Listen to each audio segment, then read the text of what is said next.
আজিৰ এই ভিডিঅ'টোত ক্লাছ 6 অসমীয়াৰ পাঠ নং 6 মিত্ৰ পাঠটো আমি আলোচনা কৰিম। ইয়াৰে গোটেইখিনি কুৱেশ্যন এনচাৰৰ ভিডিঅ' আগতে আপলোড কৰা হৈছে। যদিহে তোমালোকে চোৱা নাই, ডেছক্ৰিপশ্যনত লিংক দি আছে, তাত ক্লিক কৰি চাই ল'বা। আৰু কোনটো পাঠৰ কুৱেশ্যন এনচাৰ লাগে মোক কমেণ্ট কৰি সুধিবা, মই তোমালোকক লিংকটো দি দিম। তোমালোকে পেজ নম্বৰ 37 উলিয়াই ল'বা, 37 নম্বৰ পেজ। ইয়াতে আছে মিত্ৰ, এইখিনি তোমালোকে ভালদৰে পঢ়ি চাবা।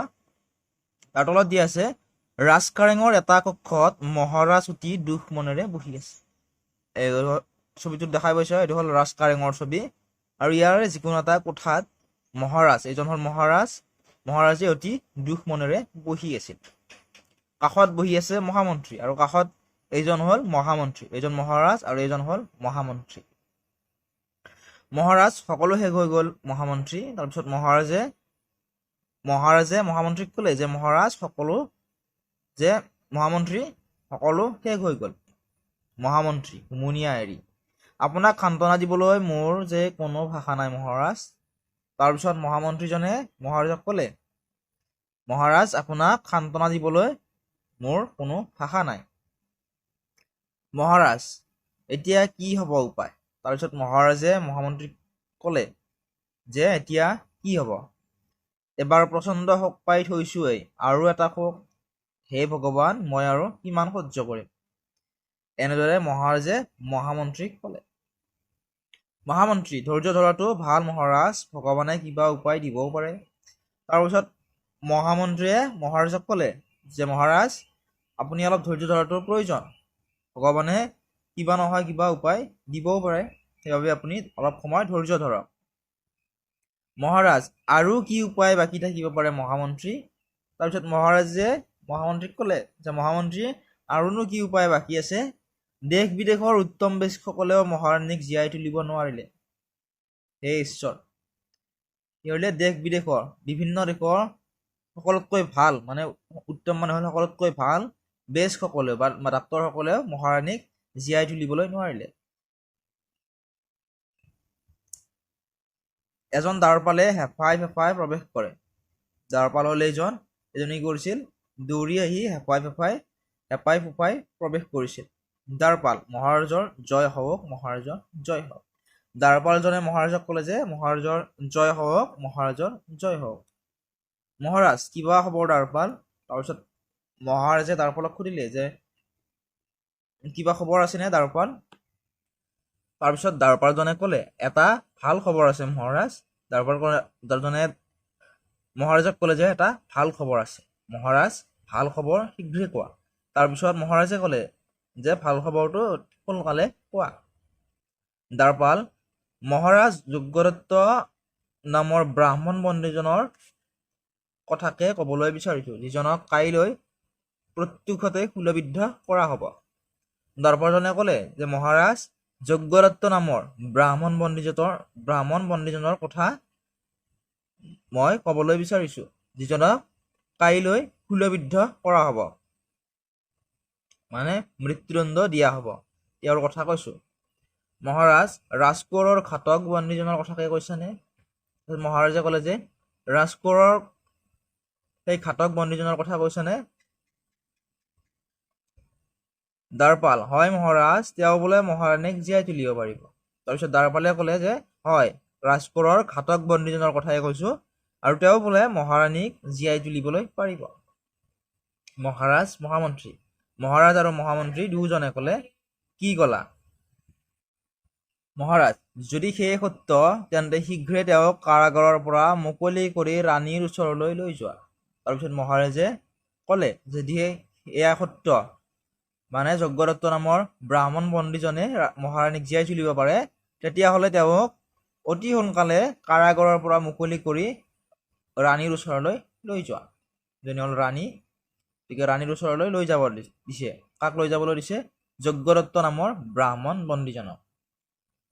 দ্বাৰপাল, জীৱা আজ্ঞা মহাৰাজ। তাৰপিছত দ্বাৰপালে ক'লে যে জীৱা আজ্ঞা মহাৰাজ, সেয়াই হ'ব মহাৰাজ বুলি কৈ দ্বাৰপালজন গুচি গ'ল।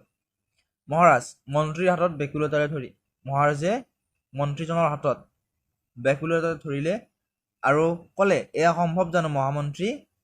যে এয়া সম্ভৱনে মহামন্ত্ৰী? অসম্ভৱ নহয় মহাৰাজ। তাৰপিছত মহামন্ত্ৰীয়ে মহাৰাজক ক'লে যে এয়া অসম্ভৱ নহয়, সম্ভৱ হ'ব পাৰে। ঈশ্বৰে ইচ্ছা কৰিলে অসম্ভৱকো সম্ভৱ কৰিব পাৰে। যদি ঈশ্বৰে ইচ্ছা কৰে তেন্তে অসম্ভৱ কামটোকো সম্ভৱ কৰিব পাৰে। মহাৰাজৰ নিৰ্দেশত দ্বাৰপালে যজ্ঞদত্তক মহাৰাণীৰ ওচৰলৈ লৈ গ'ল আৰু যজ্ঞদত্তৰ পৰশত মহাৰাণী জি উঠিল। মহাৰাজে দিয়া আদেশ অনুসৰি দ্বাৰপালজনে যজ্ঞদত্তক, এজন হ'ল যজ্ঞদত্তক ক'ত লৈ গ'ল? মহাৰাণীৰ, এজনী হ'ল মহাৰাণী। যজ্ঞদত্তক মহাৰাণীৰ ওচৰলৈ লৈ গ'ল আৰু যজ্ঞদত্তৰ পৰশত মহাৰাণী জি উঠিল। আৰু যজ্ঞদত্তই চুই দিয়াৰ লগে লগে মহাৰাণী জীৱিত হৈ উঠিল বা সুস্থ হৈ উঠিল। নেপথ্যত কোনোৱে চিঞৰি উঠিব, যজ্ঞদত্তৰ স্পৰ্শত মহাৰাণী জি উঠিল। মহাৰাজ কাণ পাতি দূৰৰ পৰা অহা ধ্বনিবোৰ শুনাৰ চেষ্টা কৰিল। তাৰপিছত মহাৰাজে কি কৰিলে? কাণ পাতি দূৰৰ পৰা অহা ধ্বনিবোৰ, মানে শব্দবিলাক, কি শব্দ আহিছিল? মহাৰাজ জি উঠিল, এনেদৰে দূৰৰ পৰা শব্দ আহিছিল আৰু সেই ধ্বনি বা শব্দবিলাক মহাৰাজে শুনিবলৈ চেষ্টা কৰিছিল। আপুনি কিবা শুনিছেনে মহামন্ত্ৰী? তাৰপিছত মহাৰাজে মহামন্ত্ৰীক সুধিলে যে আপুনি কিবা শুনিছেনে মহামন্ত্ৰী? মহামন্ত্ৰীয়ে মনোযোগেৰে শুনিবলৈ চেষ্টা কৰিলে যে কিবা শব্দ আহিছে নেকি বাহিৰৰ পৰা। তাৰপিছত ক'লে, হয় মহাৰাজ। তাৰপিছত মহামন্ত্ৰীয়ে মহাৰাজক ক'লে যে হয় মহাৰাজ, ময়ো শুনা পাইছোঁ। ঈশ্বৰে নিশ্চয় আমাৰ আটাইৰে প্ৰাৰ্থনা শুনিলে। মহামন্ত্ৰীয়ে ক'লে যে ঈশ্বৰে আমি কৰা প্ৰাৰ্থনাৰ শুনিলে। ওপৰলৈ চাই সেৱা জনাব। আৰু কি কৰিলে? ওপৰলৈ চাই ভগৱানক সেৱা জনালে। নেপথ্যৰ পৰা যজ্ঞদত্তৰ জয় হওক, মহাৰাণীৰ জয় হওক, মহাৰাজৰ জয় হওক আদি ধ্বনি ভাহি আহিব। আৰু কেনেকুৱা ধৰণৰ ধ্বনি আহিল, মানে শব্দ আহিল যে যজ্ঞদত্তৰ জয় হওক, মহাৰাণীৰ জয় হওক আৰু মহাৰাজৰ জয় হওক। মহাৰাজ ব্যাকুলতাৰে ভাল খবৰ জনোৱা দ্বাৰপালজনক মই কি পুৰস্কাৰেৰে পুৰস্কৃত কৰিম? মহাৰাজে ক'লে যে ভাল খবৰ জনোৱা দ্বাৰপালজনক মই কি পুৰস্কাৰেৰে পুৰস্কৃত কৰিম? মহাৰাজ আপুনি যজ্ঞদত্ত নামৰ বন্দীজনৰ কথাও ভাবক। তাৰপিছত মহামন্ত্ৰীয়ে মহাৰাজক ক'লে যে মহাৰাজ, আপুনি কেৱল দ্বাৰপালজনৰ কথা ক'লেই নহ'ব, সেই যজ্ঞদত্ত নামৰ ব্ৰাহ্মণ বন্দীজনৰ কথাও আপুনি অলপ ভাবক। যিজনে জীৱন দিব পাৰে সেইজনে কাৰোবাৰ প্ৰাণ ল'ব পাৰেনে? যে আপুনি ভাবক, যিজনে জীৱন দান দিব পাৰে সেইজনে কাৰোবাৰ প্ৰাণ ল'ব পাৰিবনে? স্বৰ্ণকাৰে সঁচা কথা কৈছিল জানো নে পুৰস্কাৰৰ আশাত? স্বৰ্ণকাৰজনে সঁচা কথা কৈছিল নে পুৰস্কাৰৰ আশাত মিছা কথা কৈছিল? এনেদৰে মহামন্ত্ৰীয়ে মহাৰাজক ক'লে। মহাৰাজে চিন্তা কৰি ক'লে, এৰা আপুনি হয়তো ঠিকেই ভাবিছে। তাৰপিছত আৰ কাপোৰ পৰিল। এতিয়া হ'ল দ্বিতীয়টো দৃশ্য। দ্বিতীয়টো দৃশ্যত কি হ'ল আমি চাওঁ। মহাৰাজাৰ কক্ষত মহাৰাজ, মহামন্ত্ৰী আৰু যজ্ঞদত্তই আনন্দমনে কথা পাতি আছে। মহাৰাজৰ কক্ষ। এই কক্ষটোত এজন মহামন্ত্ৰী আৰু এজন যজ্ঞদত্ত নামৰ ব্ৰাহ্মণ পণ্ডিতজন, তেওঁলোক তিনিওজনে আনন্দমনেৰে কথা পাতি আছে। সন্মুখত সুস্বাদু খাদ্য, আৰু এইবিলাক হ'ল সুস্বাদু খাদ্য সন্মুখত থোৱা আছে। মহাৰাজ আহাৰ গ্ৰহণ কৰক যজ্ঞদত্ত। তাৰপিছত মহাৰাজে যজ্ঞদত্তক ক'লে যে মহাৰাজ, যে যজ্ঞদত্ত আহাৰ গ্ৰহণ কৰা। যজ্ঞদত্ত সেমেকা হাঁহি মাৰি। তাৰপিছত যজ্ঞদত্তই মহাৰাজৰ ফালে চাই ক'লে, অলপ সেমেকা হাঁহি মাৰি দিলে আৰু ক'লে, মহাৰাজ মই হলো দৰিদ্ৰ ব্ৰাহ্মণ। যজ্ঞদত্ত ক'লে যে মহাৰাজ, মই হলো এজন দৰিদ্ৰ ব্ৰাহ্মণ। এনেবোৰ খাদ্য খোৱাৰ অভ্যাস মোৰ নাই। এনেধৰণৰ সুস্বাদু খাদ্য খোৱাৰ মোৰ অভ্যাস নাই। লোভতে গ্ৰহণ কৰিলেও পেটৰ অসুখে হ'ব। আৰু যদিও মই লোভতে এই খাদ্যখিনি গ্ৰহণ কৰোঁ, তেতিয়া কি হ'ব? মোৰ পেটৰ বেমাৰ হ'ব। মহাৰাজ হাঁহি, আপুনি দেখোন বিদুষকো চেৰ পেলাব। আপুনি মহাৰাণীক জীয়াই তোলাৰ বাবে অশেষ ধন্যবাদ। তাৰপিছত মহাৰাজে যজ্ঞদত্তক মহাৰাণীক জীয়াই তোলাৰ বাবে অশেষ ধন্যবাদ জনালে। হাঁহি সামৰি বাৰু এতিয়া আমি আচল কথালৈ আহোঁ। তাৰপিছত মহাৰাজে ক'লে যে এতিয়া আমি আচল কথাটোলৈ আহোঁ। আপোনাক আমি কিয় ইয়ালৈ মাতিছোঁ, মানে মহাৰাজৰ কক্ষলৈ কিয় যজ্ঞদত্তক মাতিছে সেই কথাটোলৈ আমি আহোঁ। দুখ মনেৰে আপুনি আমাৰ নিৰ্দিষ্ট ৰাজকোঁৱৰৰ অলংকাৰবোৰ ক'ত পাইছিল। তাৰপিছত মহাৰাজে দুখ মনেৰে সুধিলে, যজ্ঞদত্তক সুধিলে যে আপুনি আমাৰ নিৰুদ্দিষ্ট ৰাজকোঁৱৰৰ অলংকাৰবিলাক ক'ত পাইছিল। নিৰুদ্দিষ্ট মনৰ হেৰাই যোৱা বা বিচাৰি নোপোৱা ৰাজকোঁৱৰৰ অলংকাৰবিলাক আপুনি ক'ত পাইছিল। যজ্ঞদত্ত অলপ গহীন হৈ হুমুনিয়াহ পেলায়। তাৰপিছত যজ্ঞদত্তই অলপমান গহীন হ'লে আৰু হুমুনিয়াহ পেলাই ক'লে, এয়া বৰ দীঘলীয়া কাহিনী মহাৰাজ, যে মহাৰাজ এইটো এটা বৰ দীঘল কাহিনী। মহামন্ত্ৰী, হ'ব আপুনি তেনেকৈ কওক, তীক্ষ্ণ বুদ্ধিৰ মহাৰাজে সকলো বুজি পাব। তাৰপিছত মহামন্ত্ৰীয়ে ক'লে যজ্ঞদত্তক যে আপুনি যেনেদৰে ক'ব বিচাৰে কওক, তীক্ষ্ণ বুদ্ধি থকা মহাৰাজে সকলো কথা বুজি পাব। যজ্ঞদত্ত, তেন্তে শুনক মহাৰাজ, মই চমুৱাই কওঁ। তাৰপিছত যজ্ঞদত্তই ক'লে, তেনেহ'লে শুনক মহাৰাজ, মই চমুকৈ কওঁ।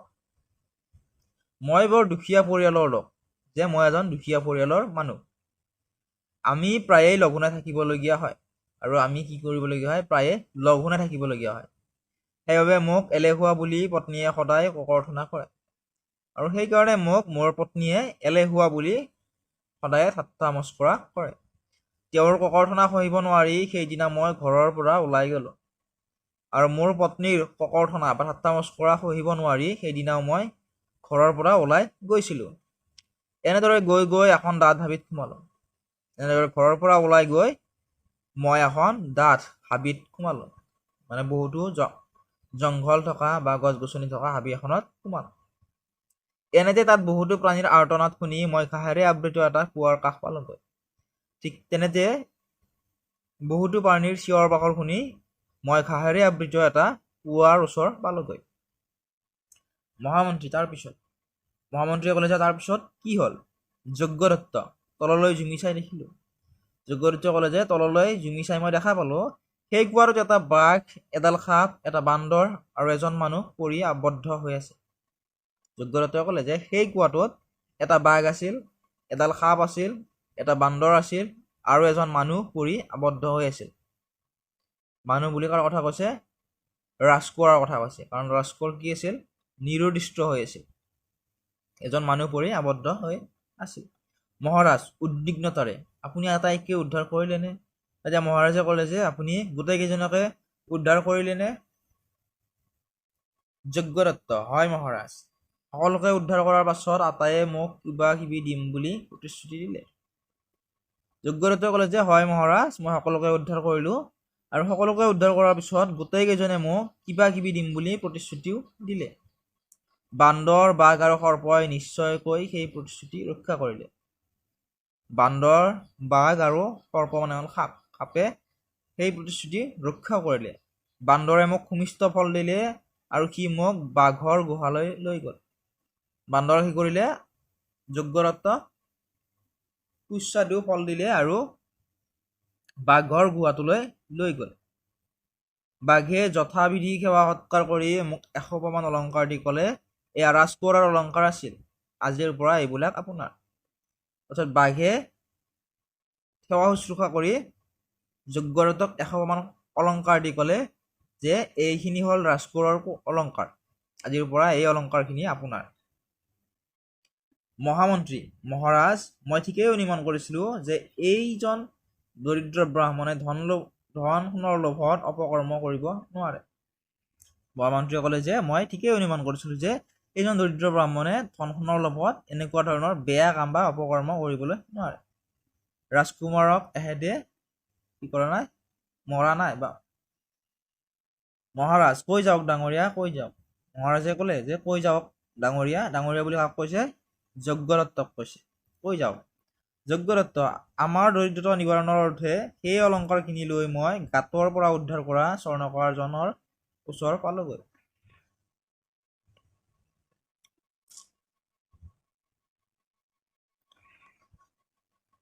যজ্ঞদত্তই ক'লে যে আমাৰ দৰিদ্ৰতা নিবাৰণ কৰিবলৈ সেই অলংকাৰখিনি মই গাঁতৰ পৰা উদ্ধাৰ কৰা স্বৰ্ণকাৰজনৰ ওচৰ পালোগৈ।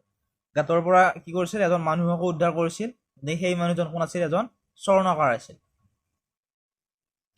তেওঁ ক'লে অলংকাৰখিনি এতিয়া মোক দিয়ক, আৰু স্বৰ্ণকাৰজনে ক'লে যে এতিয়া অলংকাৰখিনি মোক দিয়ক, ইয়াৰ শুদ্ধা শুদ্ধি পৰীক্ষা কৰি আনোগৈ, ইয়াৰ শুদ্ধা শুদ্ধি মই পৰীক্ষা কৰি লৈ আহোঁ। শুদ্ধ সোণ হ'লে আপোনাক উপযুক্ত মূল্য দিয়া হ'ব, আৰু সোণখিনি যদি শুদ্ধ সোণ তেতিয়া কি কৰা হ'ব, আপোনাক উপযুক্ত মূল্য দিয়া হ'ব। এই বুলি কৈ তেওঁ প্ৰস্থান কৰিলে, আৰু এনেদৰে কৈ তেওঁ গুচি গ'ল, আৰু আজি মোৰ এই অৱস্থা হ'ল। মহাৰাজ, আৰু ৰাজসভা পালেহি নহয়নে? তাৰপিছত মহাৰাজে ক'লে যে আৰু ৰাজসভা পালেহি নহয়নে? মানে কি কৰিলে, অলংকাৰখিনি স্বৰ্ণকাৰজনক দিলে যজ্ঞদত্তই। দিয়াৰ পিছত অলংকাৰখিনি লৈ স্বৰ্ণকাৰজনে ৰাজসভা আহি পালে আৰু ক'লে যে যজ্ঞদত্তই ৰাজকোঁৱৰক হত্যা কৰিছে, এনেদৰে ক'লে। তাৰ কথা বিশ্বাস কৰি মই আপোনাক বন্দী কৰিলোঁ। চি আৰু স্বৰ্ণকাৰজনৰ কথা শুনিয়ে মই আপোনাক বন্দী কৰিলোঁ। মহাৰাজ চিন্তা কৰি, কিন্তু আপুনি মহাৰাজক জীয়াই তুলিলে কেনেকৈ? তাৰপিছত মহামন্ত্ৰীয়ে অলপ চিন্তা কৰিলে আৰু ক'লে, কাক ক'লে? যজ্ঞদত্তক ক'লে যে কিন্তু আপুনি মহাৰাণীক কেনেদৰে জীয়াই তুলিলে? যজ্ঞদত্ত, বন্দী অৱস্থাতে মই অবিৰতভাৱে ঈশ্বৰৰ নাম স্মৰণ কৰিবলৈ ধৰিলোঁ। মোক যেতিয়া আপোনালোকে বন্দী কৰি ৰাখিছিল তেতিয়া মই অবিৰতভাৱে ঈশ্বৰৰ নাম স্মৰণ কৰি আছিলোঁ। অৱশেষত গাঁতৰ পৰা উদ্ধাৰ পোৱা সৰ্প আহি মোৰ সন্মুখত উপস্থিত হ'লি আৰু মোক ক'লে আপুনি চিন্তা নকৰিব। আৰু শেষত কি কৰিলে? ঈশ্বৰ সন্তুষ্ট হ'ল, আৰু গাঁতৰ পৰা যজ্ঞদত্তই যে এডাল সাপো উদ্ধাৰ কৰিছিল গাঁতৰ পৰা, সেই সাপডাল আহি মোৰ সন্মুখত মানে যজ্ঞদত্তৰ সন্মুখত উপস্থিত হ'ল, আৰু যজ্ঞদত্তক ক'লে যে আপুনি চিন্তা নকৰিব। ঈশ্বৰৰ আদেশ আৰু মহাৰাণীৰ কপালৰ লিখন অনুসৰি মই তেওঁৰ গালৈ বিষবাণ মাৰিম। ঈশ্বৰৰ দিয়া আদেশ অনুসৰি আৰু মহাৰাণীৰ কপালৰ লিখন অনুসৰি মই তেওঁৰ গালৈ মানে মহাৰাণীৰ গালৈ বিষবাণ মাৰিম। আপোনাৰ স্পৰ্শৰ বাহিৰে কোনো চিকিৎসাই তেওঁক জীৱন্ত কৰিব নোৱাৰিব। সৰ্পৰ কথা মতে কাম হ'ল, আৰু আপোনাৰ স্পৰ্শ কৰাৰ বাহিৰে যিমান ডাঙৰ চিকিৎসক নাহক তেওঁক ভাল কৰিব বা জীৱন্ত কৰিব নোৱাৰিব। মহাৰাজ, মই সকলো বুজি পালোঁ যজ্ঞদত্ত মহাশয়। তাৰপিছত মহাৰাজে যজ্ঞদত্তক মহাশয় বুলি সম্বোধন কৰিলে আৰু ক'লে যে মই সকলোখিনি কথা বুজি পালোঁ। আপুনি সম্পূৰ্ণ নিৰ্দোষী, আৰু ক'লে যে আপুনি নিৰ্দোষী, আপোনাৰ কোনো দোষ নাই। আপোনাৰ নিৰ্দোষিতা প্ৰমাণৰ বাবে আৰু একোৰে প্ৰয়োজন নাই। আপোনাৰ নিৰ্দোষিতা প্ৰমাণৰ বাবে মানে আপোনাৰ যে দোষ নাই সেই কথা প্ৰমাণৰ বাবে আৰু একোৰে প্ৰয়োজন নাই। আপোনাৰ কাজত সন্তুষ্ট হৈ মই এই মুহূৰ্তৰ পৰাই আপোনাক মন্ত্ৰিত্ব প্ৰদান কৰিলোঁ। আপুনি কৰা কামৰ বাবে সন্তুষ্ট হৈ মহাৰাজে কি কৰিলে, সেইখিনি সময়ৰ পৰাই যজ্ঞদত্তক মন্ত্ৰিত্ব প্ৰদান কৰিলে। যজ্ঞদত্ত হাতযোৰ কৰি অশেষ ধন্যবাদ মহাৰাজ। তাত যজ্ঞদত্তই মহাৰাজক হাতযোৰ কৰিলে আৰু ক'লে যে বহুত ধন্যবাদ বা অশেষ ধন্যবাদ মহাৰাজ। মহাৰাজ, ধন্যবাদৰ প্ৰয়োজন নাই মন্ত্ৰীবৰ যজ্ঞদত্ত। মহাৰাজে যজ্ঞদত্তক ক'লে যে ধন্যবাদ দিয়াৰ কোনো প্ৰয়োজন নাই। বাহিৰলৈ চাই চিঞৰি, পিছত মহাৰাজে বাহিৰলৈ চাই চিঞৰিলে আৰু ক'লে, কোন ক'ত আছ? লৰা ধপৰাকৈ দ্বাৰফালৰ প্ৰৱেশ। বাহিৰলৈ চাই চিঞৰি ক'লে যে কোন ক'ত আছ? তেতিয়া কি কৰিলে? লৰা ধপৰাকৈ দ্বাৰপাল কেইজনে প্ৰৱেশ কৰিলে। দ্বাৰপাল, আদেশ কৰক মহাৰাজ। দ্বাৰপালে ক'লে যে আপুনি আদেশ কৰক মহাৰাজ। মহাৰাজ যজ্ঞদত্তলৈ আঙুলিয়াই মহাৰাজে যজ্ঞদত্তলৈ আঙুলিয়াই ক'লে, এখেতৰ পৰিয়ালটোক শীঘ্ৰেই সসন্মানে ৰাজকাৰঙলৈ অনাৰ ব্যৱস্থা কৰিবলৈ কোৱা। মহাৰাজে দ্বাৰপালজনক ক'লে যে যজ্ঞদত্তৰ পৰিয়ালটোক অতি সোনকালে সসন্মানেৰে ৰাজকাৰেঙলৈ অনাৰ ব্যৱস্থা কৰিবলৈ কোৱা। খঙেৰে সেই কৃতঘ্ন স্বৰ্ণকাৰজনক অতি শীঘ্ৰে বন্দী কৰি আনা। আৰু মহাৰাজে খঙেৰে ক'লে, আৰু সেই কৃতঘ্ন স্বৰ্ণকাৰজনক অতি সোনকালে বন্দী কৰি আনা। দ্বাৰপাল, জীৱা আজ্ঞা মহাৰাজ। দ্বাৰপালজনে ক'লে যে জীৱা আজ্ঞা মহাৰাজ। দ্বাৰপালৰ প্ৰস্থান, দ্বাৰপালজন গুচি গ'ল। মহাৰাজে আসনৰ পৰা উঠি কিবা চিন্তা কৰিব। তাৰপিছত মহাৰাজে আসনৰ পৰা উঠি কিবা চিন্তা কৰিলে। তেওঁলৈ চাই মহামন্ত্ৰী আৰু যজ্ঞদত্ত থিয় হ'ল, আৰু তেওঁলৈ চাই মহামন্ত্ৰী আৰু যজ্ঞদত্ত থিয় হ'ল। মহামন্ত্ৰী, মহাৰাজ এতিয়া বা কি চিন্তাত নিমগ্ন হৈছে? মহামন্ত্ৰীয়ে ক'লে যে মহাৰাজ, এতিয়া আপুনি কিহৰ চিন্তাত নিমগ্ন হৈ আছে? মহাৰাজ, চিন্তা কৰা নাই মহামন্ত্ৰী, তুলনাহে কৰিছোঁ। তাৰপিছত মহাৰাজে ক'লে যে মহামন্ত্ৰী মই চিন্তা কৰা নাই, কেৱল তুলনাহে কৰিছোঁ। এমুঠি অন্নৰ বিনিময়ত সামান্য কুকুৰ এটাইও তাৰ প্ৰভু ভক্তিৰ পৰিচয় দিয়ে। যদি এমুঠি অন্ন দিয়া হয়, মানে ভাত দিয়া হয়, তেতিয়া সামান্য কুকুৰ এটাইও তাৰ প্ৰভু ভক্তিৰ পৰিচয় দিয়ে। ইয়াৰ বিপৰীতে জীৱনদাতাকো জীৱশ্ৰেষ্ঠ মনুষ্য জাতিয়ে তিলমাত্ৰা কৃতজ্ঞতাৰ উপহাৰ দিব নাজানে। আৰু এইখিনিৰ বিপৰীতেও জীৱনদাতাকো, মানে স্বৰ্ণাকৰজনক যজ্ঞদত্তই জীৱনদান দিছিলে হাবিৰ পৰা ৰক্ষা কৰি। গতিকে কি কৈছে, জীৱশ্ৰেষ্ঠ মনুষ্য জাতিয়ে অলপমান কি কৰিলে, কৃতজ্ঞতা বা উপহাৰ দিব নাজানিলে। তেন্তে শ্ৰেষ্ঠ কোন, মানুহ নে আন প্ৰাণী? এই প্ৰাণীবোৰক আমি অলপ মৰম স্নেহ আৰু ভাল পোৱা দিব নোৱাৰোনে? এই প্ৰাণীবিলাকক, মানে কুকুৰ মেকুৰী বা আন প্ৰাণীবিলাকক আমি অলপ মৰম স্নেহ আৰু ভাল পোৱা দিব নোৱাৰোনে? এনেদৰে মহাৰাজে মহামন্ত্ৰীসকলক কৈছিল। আৰ কাপোৰ পৰিল। তাৰপিছত নাটিকাখন পঞ্চতন্ত্ৰৰ প্ৰথম তন্ত্ৰ মিত্ৰভেদৰ কৃতজ্ঞ প্ৰাণী আৰু কৃতঘ্ন মনুষ্য নামৰ কাহিনীটোৰ আলমত শিশু উপযোগীকৈ ৰচনা কৰা হৈছে। নাটিকাখন ক'ৰ পৰা লোৱা হৈছে? পঞ্চতন্ত্ৰৰ প্ৰথম তন্ত্ৰ মিত্ৰভেদৰ কৃতজ্ঞ প্ৰাণী আৰু কৃতঘ্ন মনুষ্য নামৰ কাহিনীটোৰ আলম লৈ শিশুসকলৰ উপযোগীকৈ ৰচনা কৰা হৈছে।